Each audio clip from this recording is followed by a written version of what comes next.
What if I told you there's a magical but completely misunderstood place where seemingly all the smart money in the world is beginning to flow? You walk down the street, you go to a different city, and you say, my God, last time I was here 5 years ago, none of this was here. It's a place where people are getting wealthier like never before, where more millionaires and billionaires are being created than anywhere else on Earth. That transformation is probably the most rapid and significant, I think, in humankind ever. It will probably come as no surprise that the world's richest and most successful individuals have already discovered this miraculous place. People like Warren Buffett, Charlie Munger, Bill Gates, George Soros, Elon Musk, Jeff Bezos, Jim Rogers, and more. And the money being made here is incredible. I'll share how one man, for example, even found a clever way to turn $200 into a $1 million payday. In my personal opinion, I think this is a once in a many years opportunity. But here's the irony. In this land of vast new riches, money no longer exists in the traditional sense. There's never a line at the few remaining ATM machines, no one carries a wallet, and fewer still write checks or carry dollar bills, credit cards, or coins. Instead, there's a radical new type of currency exchange used to pay for everything. I don't need to carry a wallet at all. I mean, literally no cash at all. So you don't carry any cash? No. I Every can day? live like every day full. No credit even, cards? No. You're about to see this place in person. I'm going to take you there. And as you'll see, in many ways, it's more advanced than anything you're probably familiar with. You'll see stores without employees, buses that drive themselves, facial recognition security, and a string of other new breakthroughs and trends that are light years ahead of where you live. Its technology and product hunger is really unparalleled. It's not seen anytime, anywhere else in the world and in the history. But what really sets this place apart is the money. Both the money pouring in and the money being made. There is the greatest wealth creation event in the history of the world, frankly, happening right here, right now. Now, to truly understand and take advantage of what's happening here, you really have to see this place for yourself. So I'm about to give you that opportunity as I take you there in person to show you the most misunderstood place in the world and the greatest money-making opportunity of our lifetimes.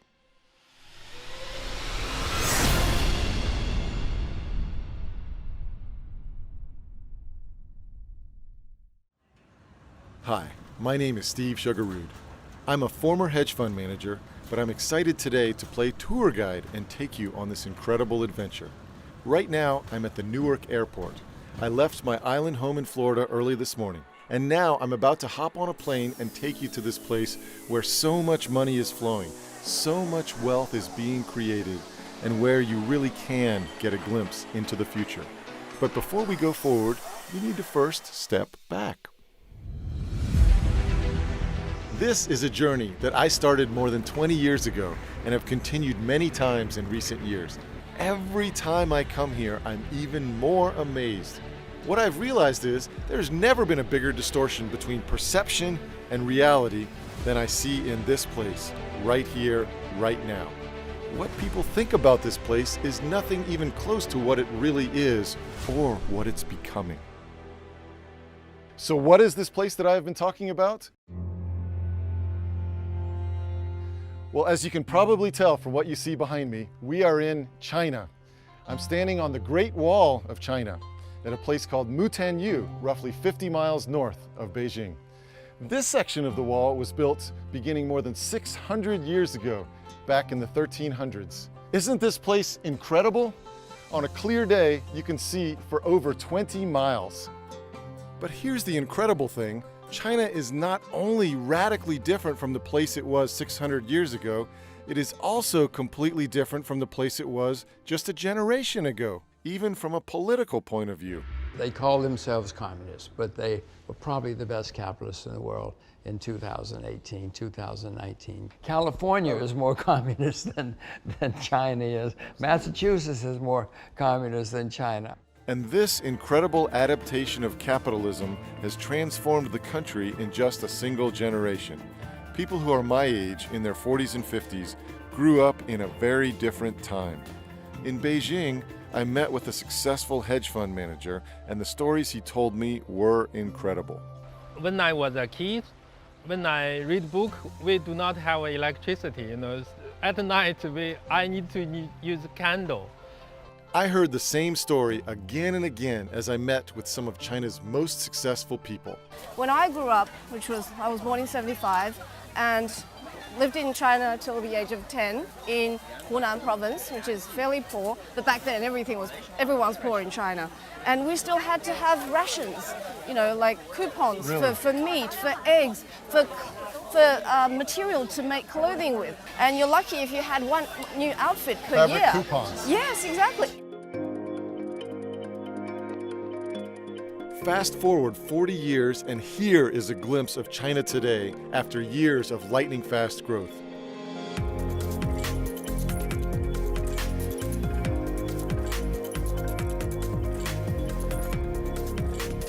Investing legend Jim Rogers has been here all along and watched that explosive growth happen firsthand. I first came here in 1984. I was terrified because I'd been listening to American propaganda that the Chinese were evil, vicious, dangerous, bloodthirsty people. Didn't take me long of traveling around China to find out they're disciplined, educated, ambitious, hardworking. Jim Rogers probably knows China more deeply than any other American today. When he came here in the early 80s, he traveled the entire country by motorcycle. Not once, but twice. He'll never forget what he saw. I mean, it was amazing to me. Everybody was up early, working, and they didn't stop. They worked all day and all night. They were saving, they were recycling everything. They weren't doing it to save the environment. Right. They were doing it to make money in those days. And I could just see it was everywhere. I could see the sense of education. I could see the ambition. I could see the sense that our children should have a better life. I mean, it was just everywhere.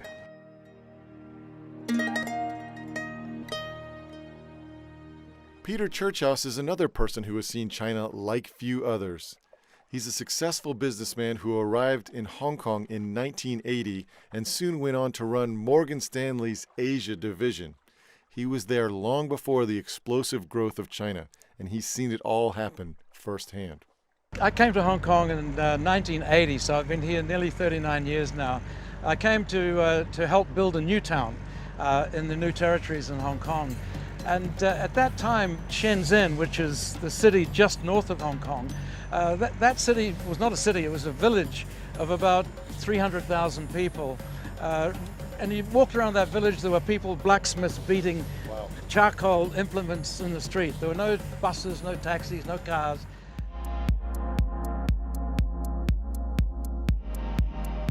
Now it's a city of 11 million people. It's the center of the biggest manufacturing conglomeration in the planet.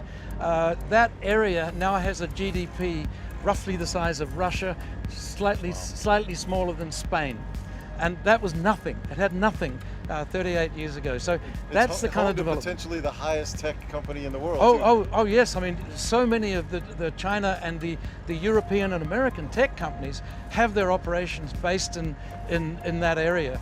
66 million people in that area right now. It has the biggest manufacturing center in the world. It has 400 million air passengers flying through that place. So why do so few Americans know the truth about what's happening in China today? Most Americans really know what they know about China through the lens of the media. China is really going in extremely dangerous directions. This is a country that is ripping off the United States. The biggest threat, obviously, is China. So you end up having sort of a warped view on China that tends to have more negative stories, and that's structural. It's not malicious. And so I think a lot of Americans can be excused for having certain preconceptions about what China is like. What I tell Americans about the negative press, I think the media does a disservice. There's a lot of misperceptions around China. But what's really happening in China is this is their moment. They are now a global power. They're the second largest economy in the world, will be the largest. The first time I came to China, it was in the early 1990s, and I was in Shanghai, and I went to the old Shanghai Stock Exchange, which I went in and they said, no pictures, no pictures. At first I thought it was for security reasons. They didn't want any pictures in the stock market. But instead I realized they didn't want people to see how dingy the Shanghai Stock Exchange was. And a couple blocks away on the Bund, I went to a meeting with a company called Shanghai Lujiazhui Finance and Trade Zone Development Company. They said, this is what Pudong is going to look like in a very short period of time. There was nothing there. So how you could go from essentially nothing in Pudong to Manhattan in 10 years, I said, there's no way, this is impossible, this would never happen. And I've never been more wrong about anything in the investment world in my life. The changes that I saw from the early 90s over the next 10 years were extraordinary, and the pace of change has never stopped. One of the reasons why things happen so much faster here than what we're used to at home is because China is still in the midst of what some economists describe as their economic takeoff phase. This is the process in which the majority of the working population moves from agricultural jobs to tech and industry, and moves from the countryside to the cities. Brendan Ahern is a 20-year Wall Street veteran who left the largest global asset manager to help start a business that makes it easier for Americans to invest in China. Brendan meets regularly with government regulators, banks, insurance companies, and businesses. I don't know anyone who has a deeper understanding of China's financial system than Brendan. I met with him in Beijing. China has urbanized in a very, very big way. In 1980, only 20% of the population lived in cities. Today, it's over 50%, and it'll get up to 75%. And that's raised hundreds of millions of people out of poverty as they move into these cities, get access to proper housing, electricity, sanitation, air conditioning, but also services like education and healthcare. So you've gone from 24% living in cities to 56, 58% living in cities. That's going to go to 75% in the next 10 years. So we're going to see another 130, 150 million people move to the cities in China over the next 10 or 12 years. They need to be housed. Who's going to do it? They're going to want to own their own housing. So that's a big growth sector. And get this, the big movement towards cities and manufacturing that has taken place over 22 years in China took roughly 120 years in Britain and 80 years in America. Here, it's basically all happened in just one generation. I know it's probably no surprise to you to learn that China has advanced rapidly over the past few decades, and millions of people have moved out of poverty into the middle class and even into millionaire status. But here's the thing. What Americans don't realize is this. China is no longer simply a nation that produces cheap t-shirts and knockoffs. Wang Hao is the head of Sigma China. Sigma is the world's largest independent camera lens manufacturer, headquartered in Japan. In the past, made in China, this label means low value added services, low quality products. And some people just think China is a assembly factory, because we didn't have any key technologies. So the only weapon we could use is the large population and the low labor cost. But now things are quite different now. So we are moving forward with the backup of government, I will say, sometimes, moving forward to the upstream of the value chain. My view about China was 15 years out of date. You know, I expected to come to China and see bicycles, to see people just crowded in the subways. And I saw that. I mean, there are many, many different Chinas, but I also saw a lot of wealth. I saw a lot of passion, a lot of energy, and just a much more modern society than I ever expected. And China eventually became my life. James Early is another American who was quick to recognize the opportunity in China today. He's the former director of research at one of the world's largest independent financial research firms. People are missing everything that's going on here, how fast things are moving. In many ways, the country has become more sophisticated and advanced than anything we're used to in America, which is why China is creating more millionaires than anywhere else on Earth, and why so much money is flooding in. Let me show you one example of what I mean. One of the first things you notice when you move about in China is that almost no one, including street vendors and even homeless beggars, use cash anymore. Regular money, as most of us know it, has simply disappeared. I almost forgot how fast growing of the mobile internet and online payment. Roughly like 2 or 3 years ago, I have to carry a big wallet with a lot of changes. So you have to pay like cash or credit cards whenever you go. You have to withdraw cash, when you have no cash available, you have to find the ATM machines. But right now for here, in Beijing, not just in Beijing, even in my hometown, I don't need to carry a wallet at all. I mean, literally no cash at all. So you don't carry any cash? No. Every I can day. live like every day full. No credit cards? No credit card, no cash. Even for a full year, it's I don't need any cash at all. The only thing concerns me is the battery of my mobile phone. That's great. Yes. Yeah. So if your battery dies, you don't have any money. Yeah. Well, yes, that's right. Bob Van Dyke is the CEO of Naspers, one of the biggest technology investors in the world. Today, Naspers owns a huge share of one of China's biggest tech firms, and they've helped build tech companies in more than 120 countries.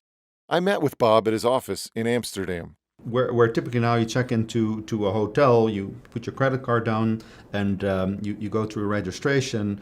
Like in China, you show up with your phone, they scan a QR code, or code that's on your phone, and they'll have your complete reservation there. They'll have your credit card details and your check-in procedures done. And interestingly, it goes as far, like if you travel in parts of China now, in Beijing, for example, you want to pay with a credit card, they don't accept your credit card. They insist on being paid by mobile phone.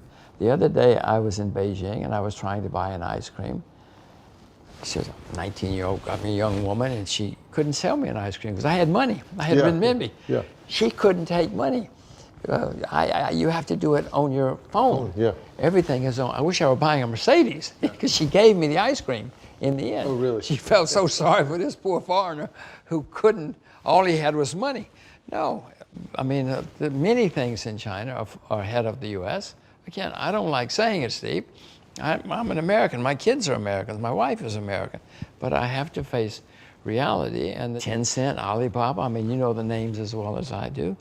These are not little guys in the backyard somewhere. Right. These are major, gigantic powerhouses built on technology. Lei Cheng is business TV anchor for CGTN in China and a former China correspondent for CNBC. No, I don't see any money changing hands here. I just see these signs. Exactly, it's so convenient. So literally, is there any money changing hands at all? Very little, I think. You'd have to be living under a rock to not have WeChat, to not have Alipay, because the blue is for Alipay and the green is for WeChat, and there's a constant battle to see who has more market share in the online or offline space. Online, because of Taobao, Alipay definitely, but offline because everyone uses WeChat as social messaging and just about everything else. WeChat Pay has an advantage. WeChat, Alipay, Taobao, what are these names that Lei is talking about? WeChat is the most powerful social media platform in China with over 1 billion users. It's like Facebook, but on steroids. You can use it not only for communicating with friends and family, but for business dealings, for setting up doctor's appointments or dinner reservations, for paying bills, even for paying your taxes. Taobao is the largest e-commerce website in the world, bigger than Amazon. And Alipay is another mobile payment app which, with WeChat Pay, are the 2 most popular apps in China for paying for everything with your mobile phone. It's amazing. Every time I come to China, I see fewer coins and bills. So I asked Lei Cheng about the virtual disappearance of all types of physical money. So how long has this been, though? Because I was here just a few years ago. And people still had coins and notes? Yeah, as little as 5 years ago, this didn't exist. Well, and, it was 5 years. It's a long time in China. Right, and today, do you use cash for anything? Very, very little. Yeah. Do you carry cash? No. I've got my produce here. I've got my sunglasses, and I've got my phone. And this is why even pickpockets are becoming unemployed in China because they can't steal phones because everyone's holding them. They can't steal money anymore. Nobody carries money. Right. And that is what is leading this new cashless society. You can see it in action everywhere, and many times it's paired with other really interesting new technologies. All right, it's lunchtime in Beijing, so I want to take you to one of the most unique places you've ever seen.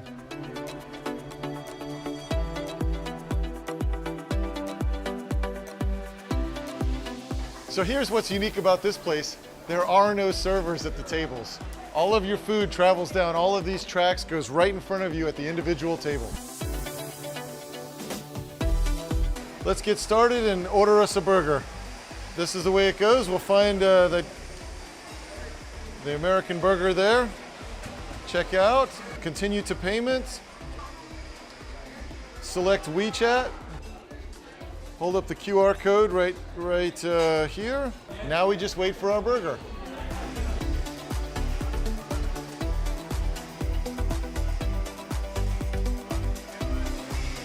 And there's my burger.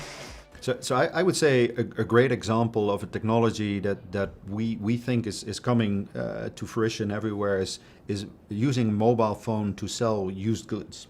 I think in America, Craigslist is something that everybody knows, and I think has worked well in the past. But it's something that requires a bit of work to sell your item. Now we've come with a business like LetGo, which we're a big investor in, to the point where you basically just need to point your mobile phone camera at stuff you don't want to own anymore, and just by pushing a single button, the phone will take a picture, it will recognize what it is you want to sell, it will suggest a price for what you want to sell, and it will immediately post it on the web, which gives people a huge audience with absolutely zero effort to sell their used goods. This trend, of course, is proliferating worldwide, but nowhere is it more prevalent than in China. Jonathan Crane is an American entrepreneur who got his start bringing the world's most popular music acts, like the Rolling Stones, Whitney Houston, and Beyoncé, to China roughly 20 years ago.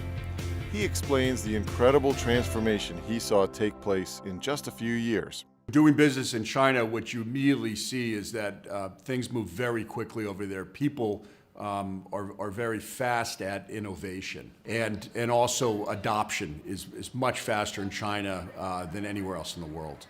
An example is we had a ticketing company, and when we started that ticketing company, it was probably 2004, and it was a cash society still. We then saw in 2005, 2006, people were starting to use debit cards. Okay, so instead of having to have lots of cash around, you use the debit card, which was convenient. And then within 2 years from there, we started doing mobile ticketing. So really within 4 or 5 years, we went from cash delivery to mobile ticketing. And the adoption was incredible that was happening across China. This trend will soon reshape America too. This is all just a preview of how it will play out. Brian Takango has been traveling across Asia to research and invest in local businesses since 1999.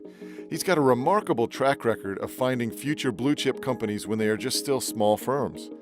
I met with Brian recently in Hong Kong. Companies like Alibaba, like JD.com, companies like Bingo Box, for example, that now have 300 cashless convenience stores in China, and you just go in and there's no cashier there. You just walk in and scan your app and you get your stuff, you scan it in this table, and then you just walk out with your goods. I mean, and it's all being done through artificial intelligence. It's all being done through the internet and these wireless payment methods.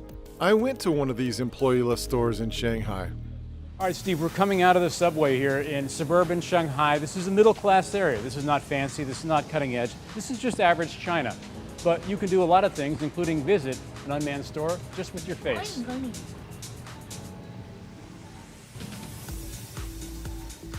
So inside, it's got really the same stuff you'd find in a 7-Eleven. We're the only people in here. You don't need any person to run this store. And yet it's also safer, Steve, than you'd expect, because everything in this store is connected to my face, which is connected to my WeChat account, which is connected to my Chinese bank account. So whatever damage I do here, all comes back to me at the end of the day. Here you go, sir. I'm just gonna push this button and we scoot right in. All we do, we set this guy down. I'm gonna show my face. I'm not proud of that picture, but it'll work. I'm gonna scan this QR code with my WeChat app. And simple as that. No employees. No employees. Took just a few, probably faster checkout than if we had employees. Here's your Coke, by the way. Okay, thank you. So that's the future, right here in China.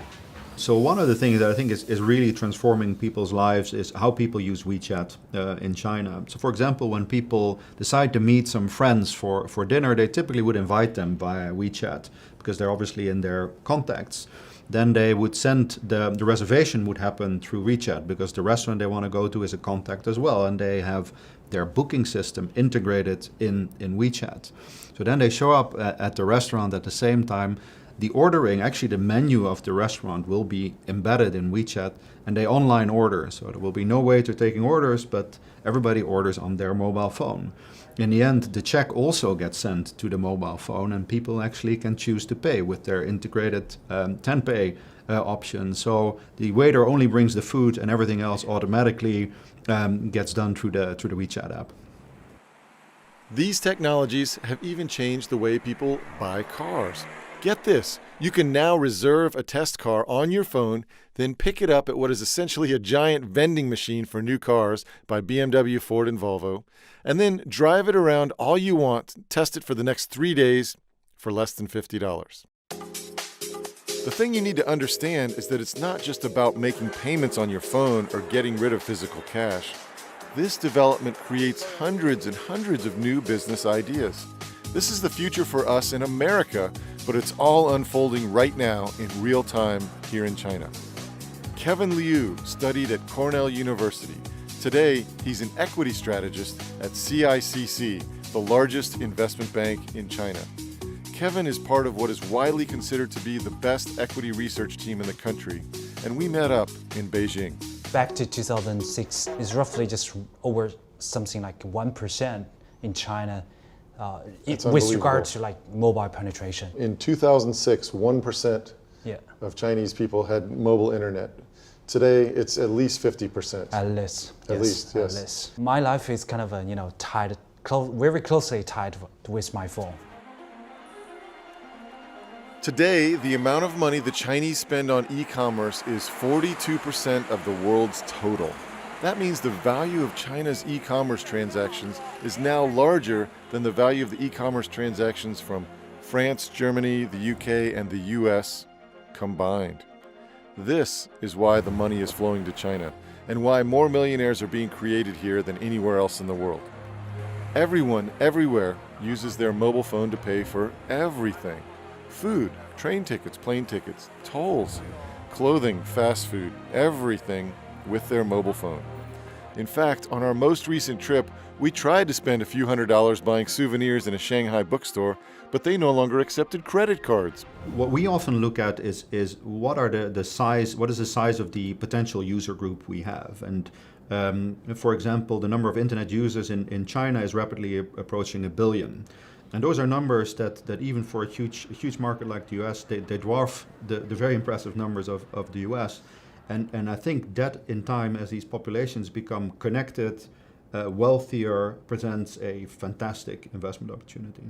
Things have changed so fast in China over the last 30 years from nothing, from a very backwards country. Now people are living lives that a lot of people, even in the US, couldn't even imagine. Okay, so from a cashless society to unmanned stores and waiterless restaurants to mobile commerce beyond our imagination, clearly this is not how most Americans perceive China. And these are not stories you typically see reported in the mainstream press. However, this is the reality in China today. But hold on, you might be saying to yourself, I thought this was a communist country. This doesn't sound like communism to me. Well, as Jim Rogers said earlier, California and Massachusetts are probably more communist than China. And the truth is, while the Chinese call themselves communists, they are actually among the best capitalists on earth. And this is part of what's caused such a radical distortion between perception and reality in China today. China isn't a communist country anymore. It's not a Marxist communist regime like it was under Mao Zedong. It has advanced much more into what you might call a form of autocratic capitalism. It's still a dictatorship, it's still an autocracy, it's not a true democracy by any means, but think about it, most of the economy is now run by private sector interests, by private companies who are doing their own thing, investing, doing what they want to do. Families can pretty much live where they choose these days. They can get educated the way they want. They can own their own home. They can invest in stock markets, invest in all sorts of products. Still a lot of restrictions, nowhere near as free as it is in the West perhaps, but it's certainly not a communist country in the way that Marxism says that all resources must be owned by the state. That is not the case in China anymore.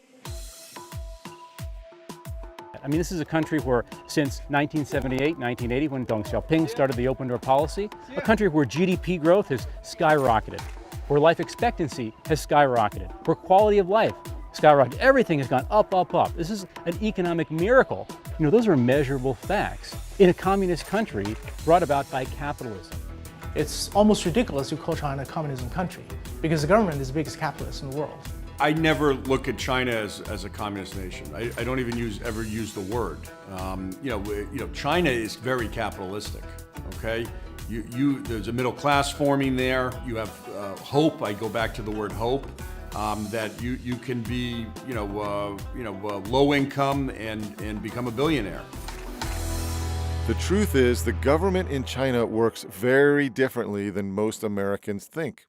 In short, they are doing everything they can to foster innovation, entrepreneurship, and personal wealth.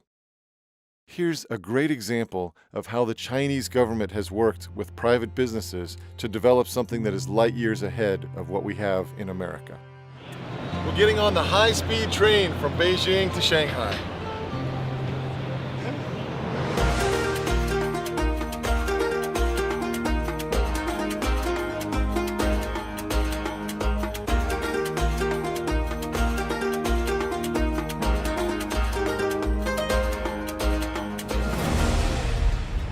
So here we are experiencing another of the wonders of Chinese technology and innovation. We're traveling on the bullet train going 350 kilometers an hour right now.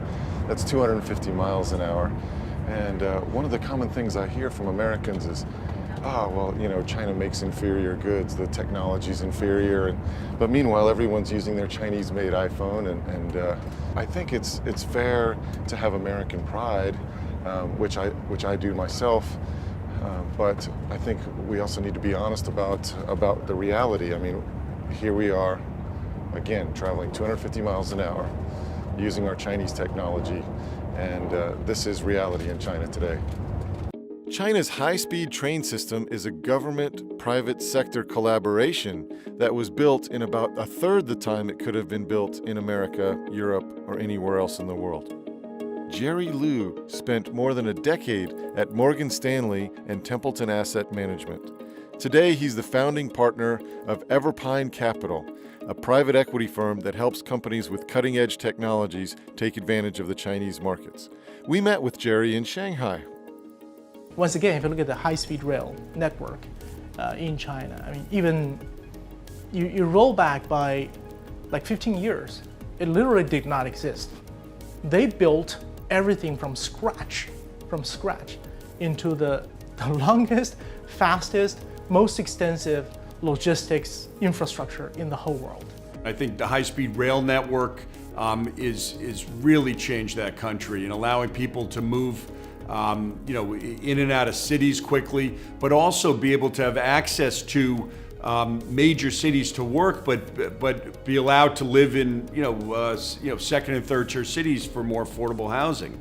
If you go to the Hongqiao station in Shanghai at 6:30 in the morning, you will have difficulty getting in. It's so packed in and out. We're talking about tens of thousands of people traveling into that station, dismissing themselves to everywhere else in the country, starting their business on Monday morning. This is how charged China is today. You don't see that in Grand Central Station. You don't see that anywhere else in the world. This is how driven China is. And it's like the interstate highway back in the 50s. I mean, can you imagine America without the interstate highway system? Can you imagine the inland states? What would they be right now? That's what's happening in China right now. I mean, with the rollout of the infrastructure from 0 expressways 30 years ago, they now have 116,000 kilometers of expressways, 260,000 kilometers of highways.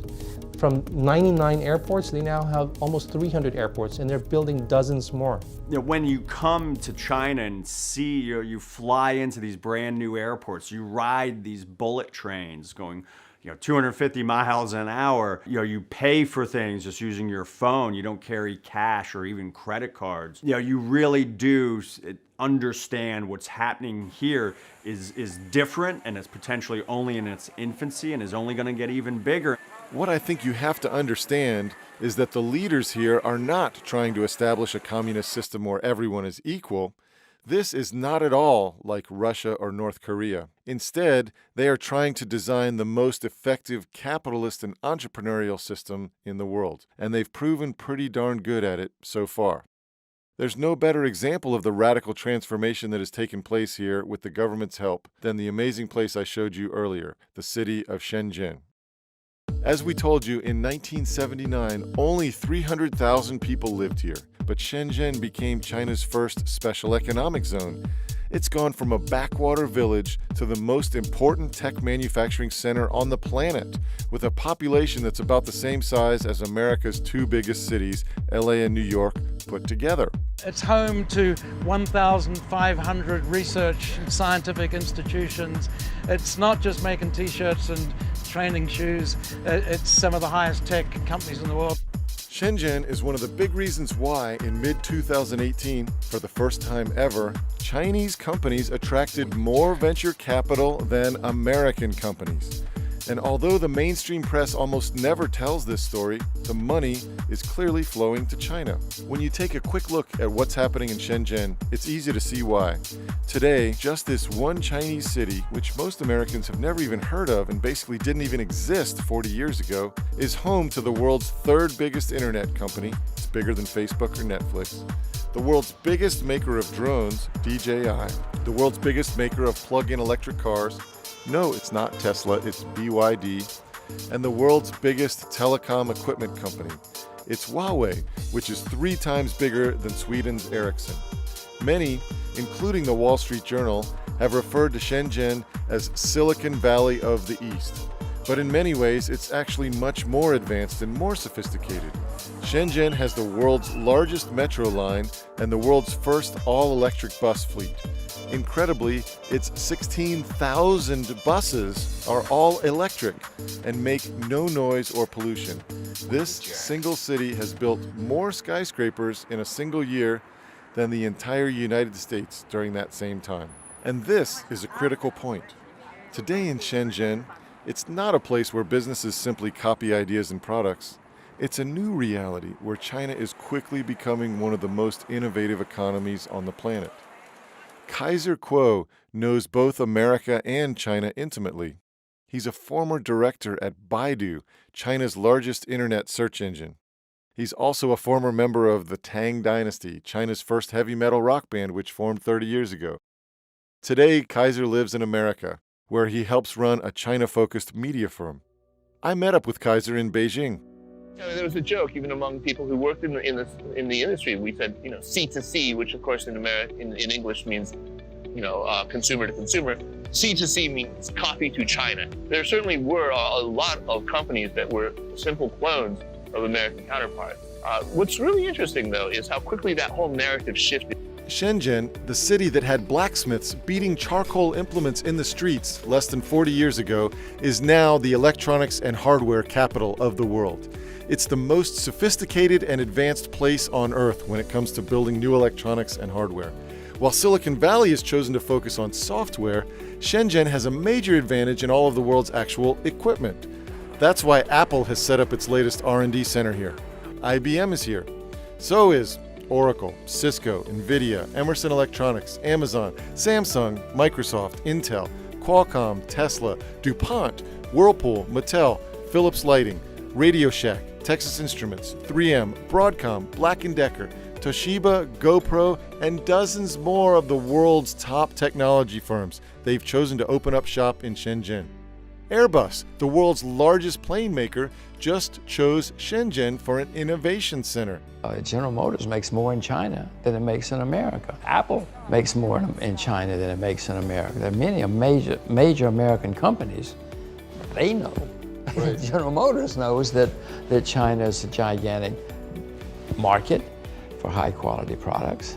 The reason these companies are here is because they have access to the world's most advanced supply chain for manufacturing and distribution. You can get everything from raw materials to computer components right here in Shenzhen. It has become really the epicenter for all global high-tech manufacturing. It is where the supply chain sits. I'm not in Palo Alto calling across time zones, using online translation, trying to talk through these things that, where the back and forth is taking weeks. Right. It's an immediacy that is a tremendous advantage. And when the United States stopped manufacturing things, I think it surrendered a lot of its advantage in that way. Edith Young is a general partner of a venture capital firm called 500 Startups. When asked how to explain Shenzhen to Americans, she says, I would tell them it's a Silicon Valley for hardware. She says Americans have no idea what's going on in China. There are so many areas where China already exceeds the U.S. Right now and for the foreseeable future, many of the world's biggest and most important breakthroughs are going to be coming out of this city that most Americans have still never heard of. One of the most successful of Shenzhen's recent startups is a company called DJI, which makes affordable commercial drones. The company has a 1,500-person research and development team. Today, they have 70% of the global drone market.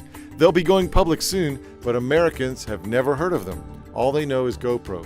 But DJI's drones are far superior to GoPros in almost every way.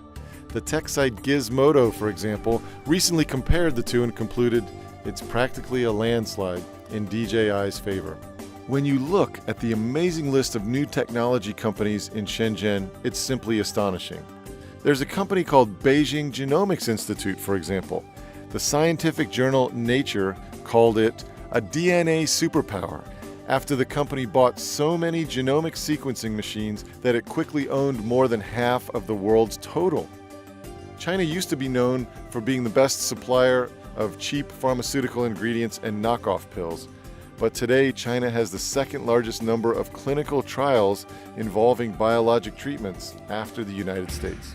This is why Merck and Johnson & Johnson have innovation centers in China, and why companies like Eli Lilly and many others are selling Chinese-discovered drugs overseas. But again, almost no one in America knows this. It's a story that's hardly ever reported in the mainstream press. Then there's the biggest electronic automaker in the world. It's not Tesla, but a Chinese company based in Shenzhen called BYD. This company has the biggest battery factory in the world, and it already sells more electric cars every year than Tesla. BYD also has something Tesla doesn't: the backing of the world's best investor. Charlie Munger and Warren Buffett of Berkshire Hathaway own nearly 10% of BYD. Charlie Munger is one of the world's leading proponents of investing in China. He said in a recent interview, American investors are missing out on China. It just looks too hard sitting in Omaha, but it's where they should be looking. And keep in mind, all these companies and all these innovations are all located in just one city. This is why The Atlantic magazine recently wrote, "It's now becoming clear that in many respects, China has distinct advantages over Silicon Valley as it hopes to become the next nexus for innovation." I think the current perception in America of China right now is one of very archaic perception that China is this massive sweatshop that's just constantly throwing cheap goods into America. But the reality is China is one of the most dynamic economies in the world. Okay, but what about all these impressive numbers? One of the objections to China I hear constantly is that China's economic numbers are manipulated. So I put the question to one of the most knowledgeable people on the subject. I don't trust any government numbers.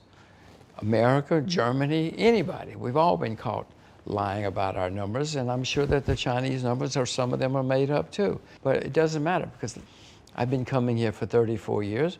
You walk down the street, you go to a different city, and you say, my God, last time I was here 5 years ago, none of this was here. And it all happens, and it happens very quickly in China, partly because it's a one-party state, and partly they get it done. In America, it takes you years just to build a new church, or a new hospital, or a new school even. Jim, as you heard earlier, is the only man in the world who's crossed China on land 3 different times, twice by motorcycle and once by car. And he also has what is probably the best investing track record of all time for the work that he did during the 70s. His quantum fund delivered a 4,200% return to his investors during a time when stocks did nothing. That does not mean there won't be problems in China. America became the greatest country of the 20th century. Along the way, we had 15 depressions with a D. We had a horrible civil war. We had massacres in the streets. We had very little rule of law. You could buy and sell, you could still buy and sell congressmen, but in the 19th century they were cheap. You could buy 4 or 5 for the price of 1 now. America had many problems along the way, but we became an astonishing success, the most successful country in the 20th century. For me, as we look at China and this potential opportunity, I think it's crucial for us to consider what we can see with our own eyes. Has China grown like crazy? And is there more wealth being created right here, right now, than any place on Earth? The answers to both of those questions are unequivocally yes. Remember, here's what Shanghai looked like in 1987, and here we are cruising around on a private yacht in the same spot today. Here's what Shenzhen looked like 30 years ago, and here's what Shenzhen looks like today. This is really the greatest wealth creation event in the history of the world, in my view. If you look at it at the scale we see, this is 1.4, maybe even 1.5 billion people because of undercounting, who are going from literally third world conditions in 1978 when Deng Xiaoping began the open door policy to now you've got this mix of the third world still, if you go to rural China, definitely in the third world, second world, and increasingly first world, more and more and more. And that's why everybody's trying to come to the Chinese cities. That's why we're in one of the fanciest hotels I've ever stayed at. That's why, you look out and you see Bentleys in the parking lot here, Ferraris, Porsches. That's real wealth, and it's growing day by day. Sure, the government has a heavy hand in directing this economy, but one amazing thing is very clear. The Chinese government can get enormous initiatives completed in a fraction of the time it would take to accomplish these anywhere else. I showed you the most amazing bullet train system in the world already, but that's just the beginning. Right now, the Chinese government is forcing the big telecom companies to spend $180 billion over 7 years to build the infrastructure for the world's largest 5G mobile network.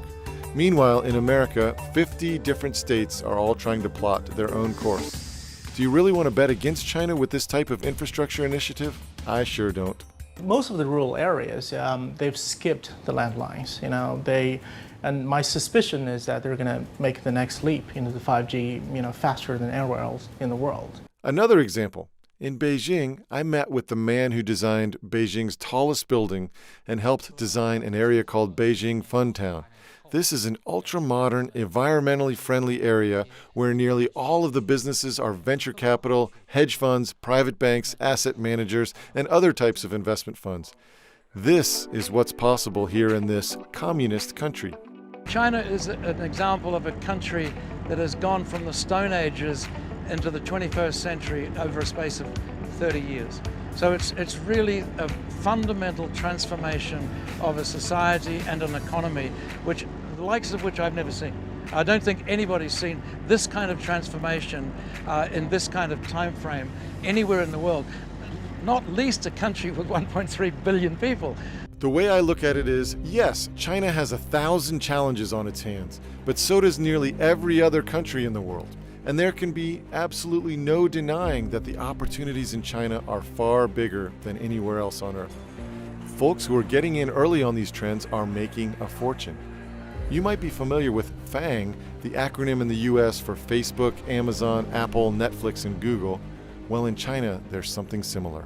BAT is an acronym that stands for Baidu, Alibaba, Tencent. These are 3 major technology companies in China. Baidu is a search company. I think a lot of people draw analogies to Google because, of course, like Google in the United States. It's the dominant search engine here in China. Similar business model and everything. Alibaba is a massive e-commerce company. It really dominates in e-commerce. Tencent is a company that doesn't have a close analogy in the United States. It actually derives most of its revenue from gaming and things like that, but its most famous product is a sort of all-in-one communications platform, kind of a Swiss Army knife of an app called WeChat. And it's sort of WhatsApp, Facebook, all these things sort of rolled all into one. You can pretty much do anything you need to do, from buying things, from hailing taxis. They have a WeChat account not because they are required to, but because it's just so convenient for them now. I mean, their entire lives are online. They have their bank statements there. They can send money to relatives halfway across the country in just a few seconds. I mean, it's a huge benefit to them, and that's why they're all online. We had the incredible opportunity to have meetings in 2 of Tencent's locations. First in Beijing, and then also in Shenzhen at their amazing new headquarters. Well, that was amazing. We just left Tencent, and we weren't allowed to bring you inside because of high security and everything, but really James and I got to see the future right here at Tencent. Yeah, this place is tighter than Fort Knox. They've got high-tech, cool stuff. But the thing, Steve, that you just said that struck me a minute ago is that this could have been Google. This could have been in Silicon Valley. We walked in, we're greeted by an AI robot. We have AI facial recognition to get into the elevators that's also in use by the Chinese government, they said. And these are people working 15 hours a day. They want you to stay there, so they're working 15-hour days, but just like Google, you know, James and I played ping pong, and James actually climbed the climbing wall inside there, so we weren't working hard inside there, but everyone else was. We were the only ones playing, actually, yeah, but it was fun. I told you about how tech companies like Tencent and Baidu are up as much as 50,000% since 2004. But it's not just the tech firms that are soaring. Look at some of these real estate and construction firms that are making people simply extraordinary gains. China Fortune Land Development soared more than 8,000% beginning in 2003. China Overseas Land and Investment also soared roughly 8,000% beginning in the year 2000. China Resources Land soared more than 6,500% beginning in the year 2000. Country Garden Holdings soared 1,400% beginning in 2008. The list goes on and on and on. People now talk about a new crop of companies that are coming up. Many of them, not all of them yet listed. TMD is the new acronym that you'll be hearing a lot about. Toutiao, which is an AI-driven news site, which is massive. The actual company is called ByteDance, but their flagship product is Toutiao. Meituan is another one, which is a sort of online services platform. O2O, as it's called in Chinese, where you can do everything from book seats in restaurants, order takeout, or buy movie theater tickets, or get discounts on things, group buying. It's enormous. And then finally, D stands for Didi Chuxin, which is like the Uber of China, but on steroids. Yeah. Kaiser mentioned a business called Meituan. It's the biggest food delivery platform in the world. You can order from thousands of restaurants on your phone and have food delivered to your door. Get this, Meituan is worth more than twice its American counterparts, Yelp, Groupon, and Grubhub combined. China has really come to a stage. Its technology and product hunger is really unparalleled. It's not seen anytime, anywhere else in the world and in the history. So we're talking about really more than 1 billion people upgrading their lifestyle, pretty much catching up to US and European style, but in a very dramatic manner. China has seen technology develop very much in lockstep with its really rapid environmental growth. There's a kind of faith in the ability of technology to deliver better lives. Compare that to the United States right now, where there's a lot of anxiety about technology. This will be a rising economy. I'm not seeing, the market degrading itself anytime soon. I think it's still going full steam ahead. China is the second largest economy today, and I think it will probably keep growing and become the biggest consumer market in the world. It will be there with or without your capital. Okay, so it's really your call. There's a saying in the financial world that money flows to where it's treated best. And right now, the best place to build and grow wealth is unquestionably in China. which is why the smart money is moving here. The money being made here is like nothing we have ever seen in human history. What's crazy to me is that despite all the evidence I've shown you, the mainstream media in America still loves to hate on China. Look at some of these recent book covers. But here's the truth. Already, the best investors from America, including our most famous and successful investor Warren Buffett and his business partner Charlie Munger, are here in a big way. So are Bill and Melinda Gates, the Yale and Harvard pension funds, Goldman Sachs, Bill Gross. And by the way, speaking of millionaires and billionaires, according to the BBC and the latest figures, China is producing 2 new billionaires every week. That's twice as many as were created in America over the same period of time. And get this, the country recently created 1 million new millionaires in a single year. That's more millionaires in a single year than the total that exists in the wealthy nation of Switzerland. But it's not just individuals making huge money. There are many success stories for small businesses too. So I give you one example we invested in. It's a French company. It's called iTech Care. So this is a company with a cutting-edge technology that could cure glaucoma using the ultrasonic technology. It's the only company in the world that is capable of doing that, but it was a local company. It was a French company based in Lyon. Today, we took this company to the China market, and it's already in more than 30 cities in China, and is doing business really well. Jerry told us the money they were making in some of these individual Chinese cities is as much as they were making in all of France. And there are others making extraordinary gains as well. America's #1 venture capital firm, Sequoia Capital, has even set up a division in China. They recently made more than 1,000% return worth millions of dollars on one of their investments. And the most profitable investment in the history of the world was made here, a 500,000% gain in roughly 17 years. Bloomberg called it the deal of the century, and for good reason. That type of gain turns every $200 invested into more than $1 million. That investment was made by a man named Koos Becker and his company, an investment firm called Naspers. What they did was invest in Tencent, even though most Americans had never heard of it. Again, the smart money is moving to China, simply because this is the best place to turn a small investment into a sizable fortune in the years to come. I left the US for China, where I am right now, because frankly, in all my life, I have never seen such wealth creation happening in the size and with the speed that is happening right here, right now in China. But I moved to Asia because of China. I want my children to grow up speaking Mandarin, and in their lifetime, China will be the most important country. As an American investor, I think this is in my personal opinion, I think this is once in a many years opportunity to dive in. You've seen the incredible new technologies and innovations coming out of China that almost no one in America knows about yet. I've told you about the huge economic tailwind of this market, how another 300 million people migrating to cities and moving into the middle class will create the biggest consumer market in history. And I've told you about how so much of the smart money is already in China. But there's a huge part of this story that I haven't even mentioned yet. In fact, it's what got me so interested in China just a few years ago, and might be the most important part of this incredible story. In short, there are 2 enormous piles of money, I'm talking over $1 trillion total dollars, that are about to get pushed into the Chinese stock market.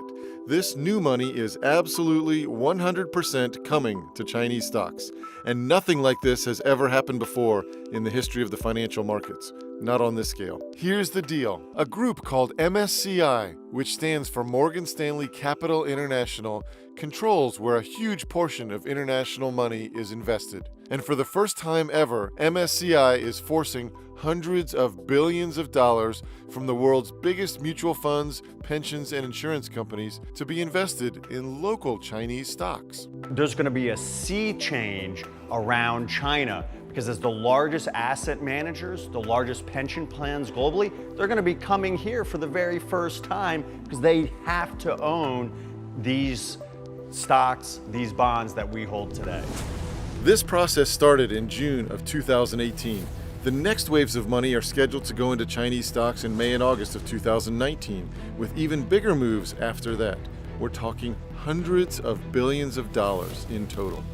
Never in my career have I seen a way to legally front-run many of the world's biggest money managers, but that's what you can do today by buying the exact same stocks they are going to be soon forced to own. This development has barely been reported in the mainstream press, but the few folks who have picked up on it understand the consequences. As the BBC reported, this is definitely a game changer. But this secret boost to the Chinese stock market won't remain a secret forever. Once these big American institutions have their money invested there, you will begin to hear them talking up the great new companies in China every chance they get. So that's one big pile of money that will soon be forced into China. The second big pile coming here could even be bigger. The Chinese government recently announced they're going to pour enormous sums, as much as $1 trillion in the years to come, into their public pension funds to make sure there's enough money for retirees. And as the Financial Times reported, this will send a flood of cash into domestic Chinese equities. We're about to see over the next 2, 3, 4, 5, and especially 10 years, a new era in Chinese investing, and it's going to be powerful. In total, these two new big piles of money going into the Chinese stock market will total at least $1 trillion. And what's incredible is you can get your money there first. I'm sure I don't have to tell you what's going to happen when you essentially double the pile of money chasing the same big local Chinese stocks. The value of these businesses in the market will have only one way to go in the long term, and that's up, up, up. Again, almost no one in the mainstream press is reporting on this story, but that's great news for you and me. I've simply never seen a bigger difference between perception and reality than what we see in China today. It's both the biggest in dollar terms, but also just in those emotional terms. I come home from China and I try to explain to Americans, to my wife, to my mother-in-law, what I've experienced. And when I explain the reality of what's going on the ground, they still are not willing to change their extreme perception of what they think. My wife and kids never really understood China until I took them there in person. And that's the whole reason I created this film, so you could hopefully understand this amazing opportunity without having to go there in person. Look, while it's going to get harder and harder to make money in America in the years to come, the money that will be made in China is going to dwarf everything else on the planet. I think we'll see a time in the next few years where the entire Chinese stock market at least doubles in value in as little as 18 months. And that's just in the short term. Over the long term, this entire market is going to soar 500% or more, and the best companies in China are going to return thousands of percent gains. Investing in China's best businesses today is very much like investing in Microsoft, Apple, Amazon, and Google before they became household names. These are truly life-changing investment opportunities which are extraordinarily cheap to purchase today, especially compared to similar investments in the United States. The U.S. is making all-time highs. The Chinese market is down 60%. Now, I don't know if they taught you at school, but you're supposed to buy low and sell high. Right. So for me, something that's down 60% might be more attractive than something making all-time highs. Investing in China is an incredible deal right now. Very few investors are paying attention. Plus, the growth potential in China is radically bigger, and China has some of the most innovative companies in the world. Also, more than $1 trillion will be forced into Chinese stocks in the next few years because of the MSCI decision and the national pension catch-ups. Any one of these factors would be reason enough to invest a significant sum in China in the years to come.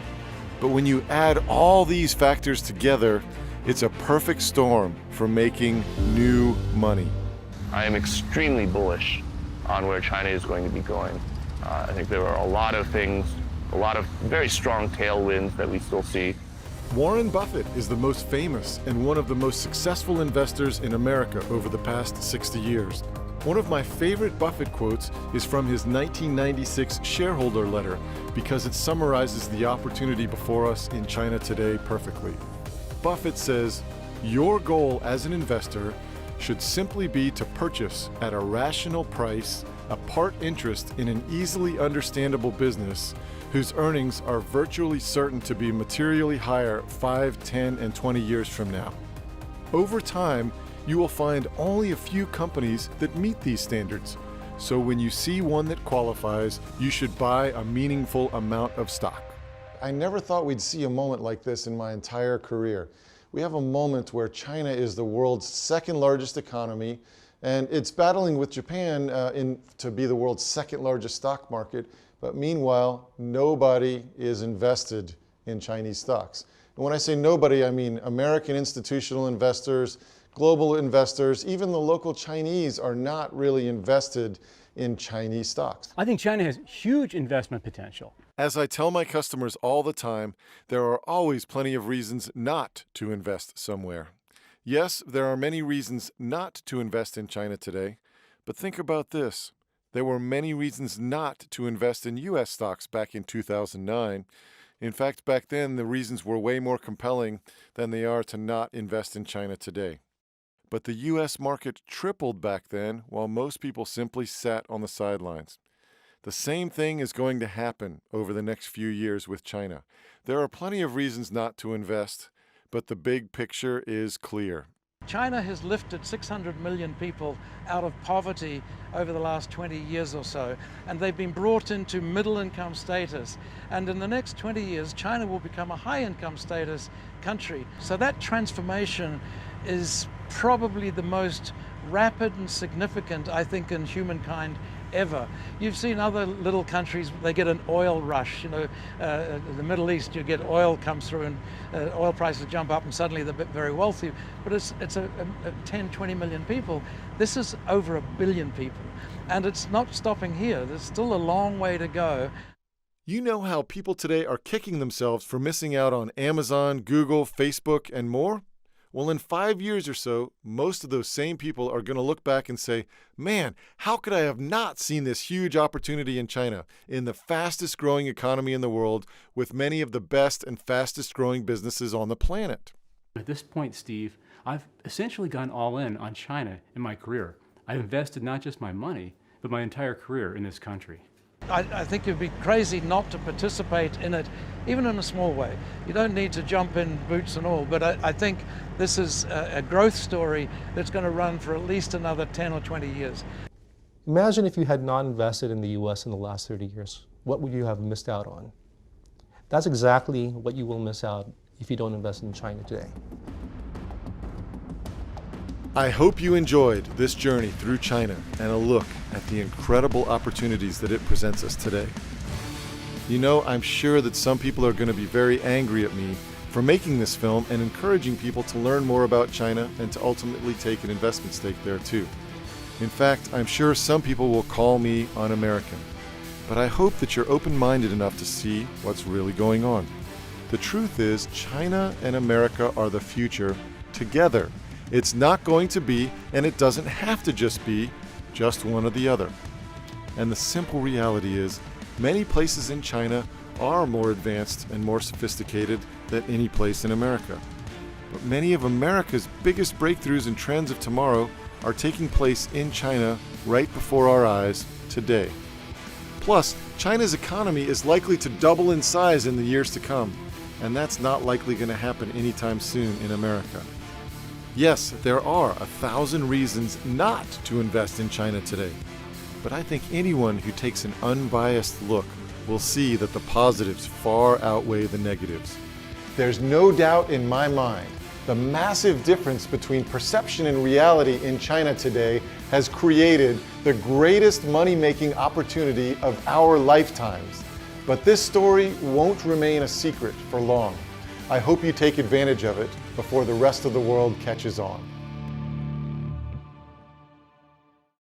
To learn more about the specific steps you can take today to have the opportunity to cash in on what Dr. Steve Sugarud describes as the best money-making opportunity of our lifetimes, go to www.newmoneymovie.com. newmoneymovie.com/invest. Dr. Sugarud has spent more than 20 years helping hundreds of thousands of Americans figure out how to safely and dramatically grow their wealth. In his investment research, Dr. Sugarud shows you exactly which stocks he recommends you buy, when to buy, and when to sell to have the opportunity to maximize your gains. He'll show you the absolute best way to take advantage of the opportunity in China today. You can access the best of his investment recommendations through any regular U.S. brokerage account. Dr. Sugarud has already helped hundreds of people make a small fortune in China. Just look at a small sampling of the gains from more than 600 letters he recently received from his subscribers. There's simply no one more qualified in the financial world today to help you learn how to take advantage of this enormous opportunity and trend taking place in China.